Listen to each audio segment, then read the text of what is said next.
the established writers who were highly successful in the theatre, Robert Greene, Christopher Marlowe, and others, all had a university education.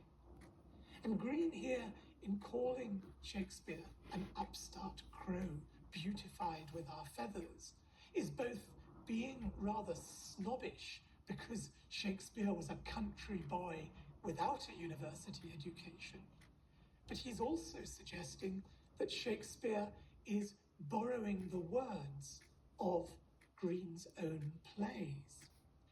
Now, it does seem to be the case that that is how Shakespeare began his career.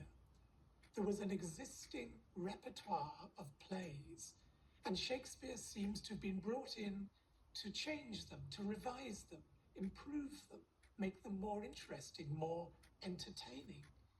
His great gift for the use of language and the development of psychologically complicated characters meant that soon he was an established dramatist. He was also a rather clever businessman. He and his fellow actors grouped themselves together and formed a new acting company called the Lord Chamberlain's Men. The Lord Chamberlain was the official at court who oversaw entertainments at court and also whose office made sure that plays were politically acceptable. They had to read their plays to a court official before they had permission to stage them, just in case they said something of which the Queen Elizabeth, and the court did not approve of. The clever thing about Shakespeare and his fellow actors forming their company was that they could take a share of the profits from their performances.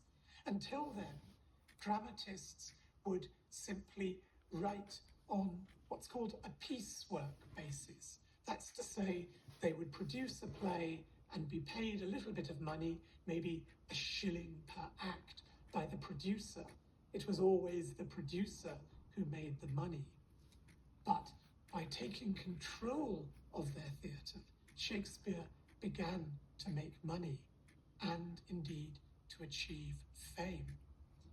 By the end of the 1590s, when he's turning towards his 30s, he has become the best known dramatist of the age. Times, though, were changing as Shakespeare really got into his stride as a dramatist, writing comedies, historical plays, and tragedies.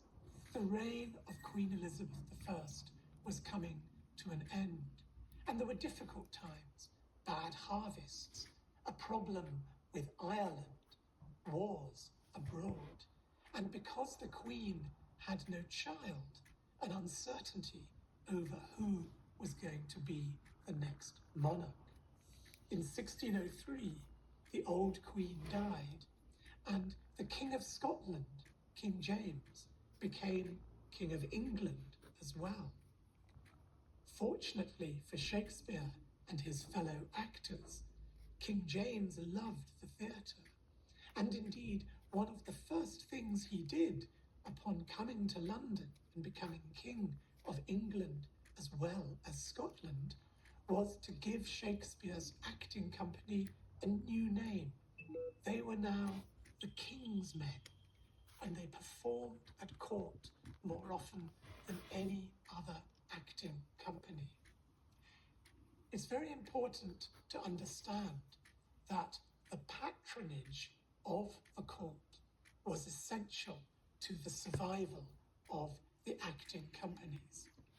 Plays were put on in public in the London theatres, and in the next episode we will explore those theatres in more detail.